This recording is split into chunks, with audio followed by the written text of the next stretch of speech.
Moonlight ହଲର ସେ ଯାଦୁଭରା ଦୁନିଆ କିଏ ବା ସେଥିରେ ହଜିଯିବାକୁ ଚାହେଁନି। କିନ୍ତୁ ଜାଣନ୍ତି, ଏ କାହାଣୀଗୁଡ଼ିକ କେବଳ ମଜା ପାଇଁ ନୁହେଁ।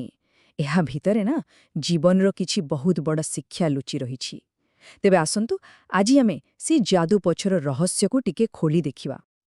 ଏଇ ଗୋଟିଏ ଲାଇନ୍ ବସ୍, ଏହା ହିଁ ହେଉଛି ପୁରା ମୁନ୍‌ଲାଇଟ୍ ହାଲର ଆତ୍ମା। ଏହା ଖାଲି ଗୋଟେ ସୁନ୍ଦର କଥା ନୁହେଁ, ଜାଣିଛନ୍ତି? ଏହା ହେଉଛି ସେ ମୂଳ ମନ୍ତ୍ର ଯାହା ଉପରେ ପୁରା କାହାଣୀର ଦୁନିଆ ତିଆରି ହୋଇଛି। ଏହା ଆମକୁ ବାରମ୍ବାର ମନେ ପକାଇଦିଏ ଯେ ଏକାଠି ରହିବାରେ କେତେ ଶକ୍ତି, ଆଉ ଆଶା କେମିତି ସବୁକିଛି ବଦଳେଇ ଦେଇପାରେ। ଆଗକୁ ଆମେ ଦେଖିବା କେମିତି ପ୍ରତ୍ୟେକ ଚରିତ୍ର, ପ୍ରତ୍ୟେକ କାହାଣୀ ଏହି କଥାଟିକୁ ସତ ବୋଲି ପ୍ରମାଣିତ କରୁଛି।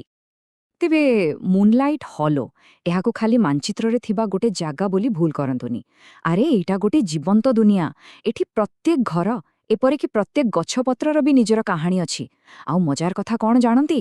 ଏଇ ସବୁ ଛୋଟ ଛୋଟ କାହାଣୀର ସୂତାଗୁଡ଼ିକ ଶେଷରେ ଗୋଟିଏ ଜାଗାରେ ମିଶି ଗୋଟେ ବହୁତ ବଡ଼ ଆଉ ସୁନ୍ଦର ଶିକ୍ଷାର ଚାଦର ବୁଣି ଦିଅନ୍ତେ। ଆଚ୍ଛା, ଯେ କୌଣସି ବଣ ଯାତ୍ରା ଆରମ୍ଭ ହୁଏ କୋଉଠୁ? ନିଜଠାରୁ। ଠିକ୍ ସେମିତି ଆମର ଏ ଯାତ୍ରାର ପ୍ରଥମ ପାଠ ହେଉଛି ନିଜ ଭିତରର ଆଲୋକକୁ ଖୋଜିବା। କାରଣ ମୁନ୍‌ଲାଇଟ୍ ହଲର କାହାଣୀଗୁଡ଼ିକ ଆମକୁ ଏଇଆ ହିଁ ଶିଖାଏ ଯେ ବାହାର ଦୁନିଆରେ ପରିବର୍ତ୍ତନ ଆଣିବା ଆଗରୁ ନିଜ ଭିତରକୁ ଦେଖିବା ଆଉ ନିଜକୁ ଚିହ୍ନିବାଟା ସବୁଠୁ ବେଶି ଜରୁରୀ। ଦେଖନ୍ତୁ, ଏଠି ଦୁଇଟା ଅଲଗା ଅଲଗା ଯାତ୍ରା, କିନ୍ତୁ ଲକ୍ଷ୍ୟ ପୂରାପୂରି ଗୋଟିଏ।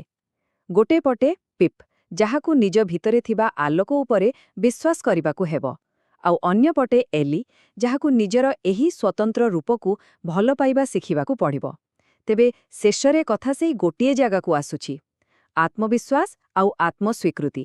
ଏ ଦୁଇଟା ଜିନିଷ ଗୋଟିଏ ମୁଦ୍ରାର ଦୁଇ ପାର୍ଶ୍ୱ ଭଳି।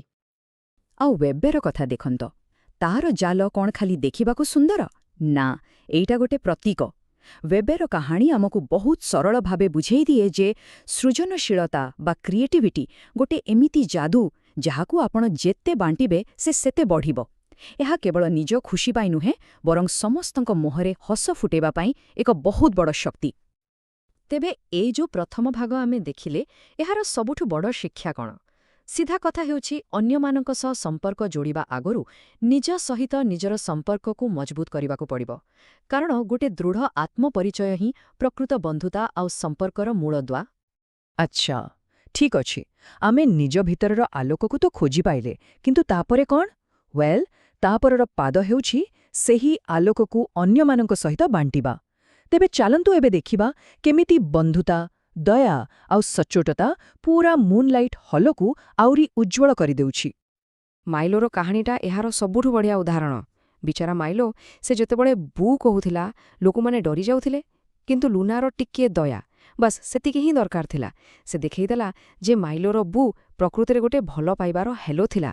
ତେଣୁ ଦେଖିଲେ ତ, ଗୋଟିଏ ଛୋଟିଆ ଭଲ କାମ କେମିତି ଭୁଲ ବୁଝାମଣାର ବଡ଼ କାନ୍ଥକୁ ଭାଙ୍ଗି ବନ୍ଧୁତାର ଏକ ସୁନ୍ଦର ପୋଲ୍ ତିଆରି କରିପାରେ। ଆଉ ଏଇଠୁ ଆମକୁ ମିଳୁଛି ମୁନ୍‌ଲାଇଟ୍ ହଲର ସୁନେଲି ନିୟମ। ସେଟା କ'ଣ? କାହାର ହୃଦୟକୁ ଜାଣିବା ଆଗରୁ ତା ବିଷୟରେ କୌଣସି ଧାରଣା କର ନାହିଁ। ଏଇ ଗୋଟିଏ ଚିନ୍ତାଧାରା ପାଇଁ ତ ମାଇଲୋକ ସାଙ୍ଗ ମିଳିଲେ ଆଉ ପୁରା ସହର ଏକାଠି ହୋଇଗଲା। ଏହା ହିଁ ତ ସହାନୁଭୂତିର ଅସଲ ଶକ୍ତି। ଜାଣନ୍ତି, ମୁନ୍‌ଲାଇଟ୍ ହଲର ସବୁଠୁ ଭଲ କଥା ହେଉଛି ଏଠି କେହି ବି ପରଫେକ୍ଟ ନୁହନ୍ତି। ସମସ୍ତଙ୍କ ଭିତରେ କିଛି ନା କିଛି ଦୁର୍ବଳତା ଅଛି। ରେକ୍ସର ସ୍ୱାର୍ଥପରତା ଧୀରେ ଧୀରେ ଉଦାରତାରେ ବଦଳି ଯାଉଛି। ସ୍କେରକ୍ରୋର ଏକାକୀପଣ ତାର ସତ କହିବାର ସାହସ ପାଇଁ ଦୂର ହୋଇଯାଉଛି। ଏମିତି ଲାଗେ ଯେମିତି ପ୍ରତ୍ୟେକ ଚରିତ୍ରର ଦୁର୍ବଳତା ହିଁ ପୁରା ସମାଜ ପାଇଁ ଗୋଟେ ସୁଯୋଗ, ଯାହା ସେମାନଙ୍କୁ ପରସ୍ପରର ଆହୁରି ପାଖକୁ ନେଇ ଆସେ। ତେବେ ଅସଲ ଯାଦୁଟା ଏଇଠି ହିଁ ଘଟେ। ଦେଖନ୍ତୁ, ନିଜର ଆଲୋକକୁ ଖୋଜିବା ତ ଯାତ୍ରାର ପ୍ରଥମ ପାହାଚ ମାତ୍ର। କିନ୍ତୁ ପ୍ରକୃତ ଖୁସି, ପ୍ରକୃତ ଯାଦୁ ସେତେବେଳେ ଆରମ୍ଭ ହୁଏ ଯେତେବେଳେ ଆମେ ସେହି ଆଲୋକକୁ ଅନ୍ୟମାନଙ୍କ ସହ ବାଣ୍ଟିବାକୁ ଲାଗୁ। ସେତେବେଳେ ହିଁ ଜଣକର ବ୍ୟକ୍ତିଗତ ଶକ୍ତି ସମସ୍ତଙ୍କର ସାମୂହିକ ଆଶାରେ ବଦଳିଯାଏ। ହଉ, ତେବେ ଆମେ ନିଜକୁ ଚିହ୍ନିଲେ, ଅନ୍ୟମାନଙ୍କ ସହ ମିଶିଲେ, କିନ୍ତୁ ଏବେ ଆସୁଛି ଅସଲ ପରୀକ୍ଷାର ବେଳ। ଏବେ ଆମେ ଦେଖିବା ଯେ ଯେତେବେଳେ ବଡ଼ ବିପଦ ଆସେ, ସେତେବେଳେ ମୁନ୍‌ଲାଇଟ୍ ହଲର ଲୋକମାନେ କେମିତି ନିଜର ସାହସ ଆଉ ଏକତା ବଳରେ ସେହି ଆହ୍ୱାନର ସାମ୍ନା କରୁଛନ୍ତି। ଆଉ ଏଇଠି ସାହସର ଏକ ଭିନ୍ନ, ଏକ ଗଭୀର ଅର୍ଥ ଆମ ସାମ୍ନାକୁ ଆସୁଛି। ମ୍ୟାଡାମ ହେଜଲ କେତେ ସୁନ୍ଦର କଥାଟିଏ କହିଛନ୍ତି। ସାହସ ମାନେ ଡରକୁ ଜିତିବା ନୁହେଁ, ବରଂ ଡର ଲାଗୁଥିଲେ ବି ନିୟନ୍ତ୍ରଣ ନ ହରାଇ ଶାନ୍ତ ରହିବା। ଏହା ବାହାରର ବୀରତ୍ୱ ବିଷୟରେ ନୁହେଁ, ଏହା ଭିତରର ସ୍ଥିରତା ଆଉ ଦାୟିତ୍ୱ ବିଷୟରେ। ଆଉ ଜାଣନ୍ତି, ଏଇ ଯେଉଁ ଭିତରର ସାହସ, ଏହା ହିଁ ପ୍ରକୃତ ଟିମ୍‌ୱାର୍କ ପାଇଁ ରାସ୍ତା ତିଆରି କରେ। କାରଣଟା ବହୁତ ସରଳ। ଯେତେବେଳେ ଜଣେ ନିଜକୁ ସମ୍ଭାଳି ପାରେ, ସେତେବେଳେ ହିଁ ତ ଟିମ୍‌ର ବାକି ଲୋକମାନେ ତା ଉପରେ ଭରସା କରିପାରିବେ, ନୁହେଁ କି? ଏଇଠୁ ହିଁ ବିଶ୍ୱାସର ଗୋଟେ ଶକ୍ତ ଶିକୁଡ଼ି ତିଆରି ହୁଏ। ଏଇ ଚାର୍ଟଟାକୁ ଟିକେ ଦେଖନ୍ତୁ, କେତେ ସ୍ପଷ୍ଟ ଭାବରେ ଦେଖାଉଛି। ଗୋଟିଏ ପଟେ ବ୍ୟାଡ୍ ବ୍ରିଗେଡ୍ର ଦୁଷ୍ଟାମି, ଯାହା ଉପରୁ ତଳକୁ ଖାସୁଛି, ଆଉ ଅନ୍ୟପଟେ ସେମାନଙ୍କର ଟିମ୍‌ୱାର୍କ, ଯାହା ତଳୁ ଉପରକୁ ଉଠୁଛି। ଏହାର କାରଣ ହେଉଛି ମାଇଲୋ। ସେ ସେମାନଙ୍କର ସବୁ ଏପଟ ସେପଟ ଶକ୍ତିକୁ ଗୋଟେ ସଠିକ୍ ଦିଗ ଦେଲା, ଆଉ ଦେଖୁ ଦେଖୁ ସେମାନେ ସମସ୍ୟା ତିଆରି କରିବା ବଦଳରେ ସମାଧାନର ଏକ ଗୁରୁତ୍ୱପୂର୍ଣ୍ଣ ଅଂଶ ପାଲଟିଗଲେ। ତେବେ ବ୍ୟାଡ୍ ବ୍ରିଗେଡ୍ର କାହାଣୀରୁ ଆମେ କ'ଣ ଶିଖିଲେ? ଶିକ୍ଷା ହେଉଛି, ଏକାଠି କାମ କରିବା ମାନେ କେବଳ ଗୋଟେ ସମସ୍ୟାକୁ ସମାଧାନ କରିଦେବା ନୁହେଁ। ନା, ଏହାର ଅର୍ଥ ହେଉଛି କିଛି ନୂଆ, କିଛି ସୁନ୍ଦର ସୃଷ୍ଟି କରିବା। ଯେତେବେଳେ ଅଲଗା ଅଲଗା ପ୍ରତିଭା ଆଉ ଶକ୍ତି ଏକାଠି ମିଶିଯାଏ, ସେତେବେଳେ ହିଁ ଯାହା ଅସମ୍ଭବ ଲାଗୁଥାଏ, ତାହା ସମ୍ଭବ ହୋଇଯାଏ। ଆଉ ଏବେ ଆମେ ଆସି ପହଞ୍ଚିଛେ ଆମ ଯାତ୍ରାର ଶେଷ ପର୍ଯ୍ୟାୟରେ, ସବୁଠୁ ଗୁରୁତ୍ୱପୂର୍ଣ୍ଣ ମୁହୂର୍ତ୍ତରେ। ଏବେ ଯାଏ ଆମେ ଯାହା ବି ଶିଖିଛେ, ନିଜର ଶକ୍ତି, ସମସ୍ତଙ୍କ ସହ ବନ୍ଧନ ଆଉ ମିଶିକରି ଦେଖାଇଥିବା ସାହସ, ସେ ସବୁକିଛି ଏବେ ଏକାଠି ହୋଇ ଗୋଟେ ମହାନ କାହାଣୀର କ୍ଲାଇମ୍ୟାକ୍ସ ତିଆରି କରିବ। କୌଣସି ବି ଭଲ କାହାଣୀରେ ଗୋଟେ ସମୟ ଆସେ ଯେତେବେଳେ ଲାଗେ ଯେମିତି ସବୁକିଛି ଶେଷ ହୋଇଗଲା। ଚାରିଆଡ଼େ ଅନ୍ଧାର, ଆଉ ମୁନ୍‌ଲାଇଟ୍ ହାଲୋ ଉପରେ ଏବେ ସେମିତି ଏକ ବଡ଼ ବିପଦର ଛାୟା। ଏହା ଏମିତି ଏକ ଆହ୍ୱାନ ଯାହାକୁ କେହି ଏକା ଲଢ଼ି ପାରିବେନି। ଏଥିପାଇଁ ସେମାନଙ୍କୁ ଏକାଠି ହେବାକୁ ହିଁ ପଡ଼ିବ, ଆଉ କୌଣସି ରାସ୍ତା ନାହିଁ। ଆଉ ଏଇଠି ସବୁକିଛି ଏକାଠି ହୋଇଯାଉଛି। ଦେଖନ୍ତୁ, ପିପ୍ରା ଆତ୍ମବିଶ୍ୱାସର ସେ କମଳା ଆଲୋକ, ୱେବିର ସୃଜନଶୀଳତାର ସେ ଚମକୁଥିବା ଜାଲ, ମାଇଲର ଦୟାର ସେ ଉଷୁମତା। ଏମିତି ଲାଗୁଛି ଯେମିତି ପ୍ରତ୍ୟେକଙ୍କର ପୂରା ଯାତ୍ରା, ସେମାନଙ୍କର ସବୁ ଶକ୍ତି କେବଳ ଏଇ ଗୋଟିଏ ମୁହୂର୍ତ୍ତ ପାଇଁ ହିଁ ଥିଲା। ଏଇଠି କେହି ବଡ଼ କି ସାନ ନୁହେଁ, ପ୍ରତ୍ୟେକଙ୍କର ଛୋଟିଆ ଯୋଗଦାନ ବି ଆଜି ଅମୂଲ୍ୟ।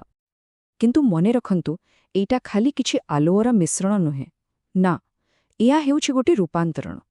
ଯେମିତି ଅନେକ ପତଲା ସୂତା ମିଶି ଗୋଟେ ଶକ୍ତ ଦଉଡ଼ି ତିଆରି କରେ, ଠିକ୍ ସେମିତି ସେମାନଙ୍କର ସବୁ ଅଲଗା ଅଲଗା ଶକ୍ତି ଆଉ ଆଲୋକ ମିଶି କେବଳ ଗୋଟିଏ ଅଖଣ୍ଡ ଆଶାର ତାରା ସୃଷ୍ଟି କରୁଛି। ଆଉ ଏହି ଚିତ୍ର, ଏହା ହିଁ ତ ପୂରା ମୁନ୍‌ଲାଇଟ୍ ହୋଲୋ କାହାଣୀମାଳାର ସାରାଂଶ। ଭାବି ଦେଖନ୍ତୁ, ପ୍ରତ୍ୟେକ କାହାଣୀ ଗୋଟେ ଗୋଟେ ରଙ୍ଗୀନ ସୂତା ପରି। ଏକୁଟିଆ ତ ତାର ସୁନ୍ଦରତା ଅଛି, କିନ୍ତୁ ଯେତେବେଳେ ଏଇସବୁ ସୂତାକୁ ଏକାଠି ବୁଣାଯାଏ, ସେତେବେଳେ ଯାଇ ଆଶା ଆଉ ଏକତାର ଗୋଟେ ବିଶାଳ, ସୁନ୍ଦର ଚାଦର ତିଆରି ହୁଏ। ବାସ୍, ଏହା ହିଁ ତ ମୁନ୍‌ଲାଇଟ୍ ହୋଲୋର ଅସଲ ଯାଦୁ। ତେବେ ଯିବା ଆଗରୁ ଶେଷରେ ଗୋଟିଏ ପ୍ରଶ୍ନ ଛାଡ଼ିଯାଉଛି। କ'ଣ ହବ ଯଦି ଅସଲ ଯାଦୁଟା କୌଣସି ମନ୍ତ୍ରରେ ନୁହେଁ, ବରଂ ଯେଉଁମାନେ ଏକାଠି ମିଶି ସେହି ମନ୍ତ୍ରକୁ ସଫଳ କରନ୍ତି, ସେମାନଙ୍କ ଭିତରେ ହିଁ ଥାଏ? ହୁଏତ ମୁନ୍‌ଲାଇଟ୍ ହୋଲୋ ଆମକୁ ଏୟା ହିଁ ଶିଖେଇବାକୁ ଚାହେଁ ଯେ ପ୍ରକୃତ ଶକ୍ତି ଆମ ଭିତରେ, ଆଉ ସବୁଠୁ ବେଶି ଆମର ଏକତା ଭିତରେ ହିଁ ଲୁଚି ରହିଛି।